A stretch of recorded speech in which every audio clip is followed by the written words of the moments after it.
வர்ற மாதிரி இந்த காங்கிரீட் மூடியில போட்டிருக்கோம். இந்த காங்கிரீட் மூடி தான் இந்த டேங்குக்கு வர்றது. இந்த மாதிரி டேங்க் வந்து எங்ககிட்ட வெர்டிகலாவும் இருக்கு, இந்த மாதிரி ஹரிசாண்டலா ரெண்டுமே இருக்குங்க. இந்த டேங்க் வந்து உங்களுக்கு ஃபிட் பண்ணணும் அப்படின்னா நீங்க வந்து இந்த டேங்கினுடைய அளவுக்கு குழி மட்டும் எடுத்து வச்சிட்டீங்கன்னா போதும். நாங்களே வந்து அதை வந்து இன்ஸ்டால் பண்ணி கொடுத்துருவோம்.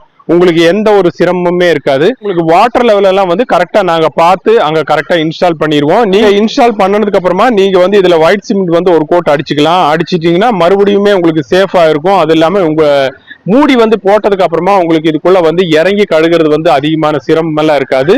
இந்த மூடிக்குள்ள வழியாவே இந்த வழியாவே இறங்கிக்கலாம். ஒரு ஆள் இறங்குற அளவுக்கு தான் இந்த ஹோல் இருக்கு. கரெக்டா உள்ள இறங்கி நீங்க கிளீன் பண்ணிக்கலாம். இந்த மாதிரி நீங்க டேங்க் வச்சுட்டீங்கன்னா சப்போஸ் இன்னைக்கு இந்த இடத்துல இருந்து வேற இடத்துக்கு நம்ம இந்த டேங்கை மாத்தணும் அப்படின்னா கூட உங்களுக்கு அந்த மாத்திக்கலாம். ஏன்னா உங்களுக்கு பெருசா வந்து செலவு வராது. புது டேங்க் கட்டணும் அப்படிங்கிற செலவும் வராது. நீங்க ஒரு டெம்பரவரியான ஒரு இடத்துல இருக்கிறீங்க, உங்களுக்கு ஒரு வாட்டர் டேங்க் வேணும் அப்படின்னாலும் இந்த மாதிரி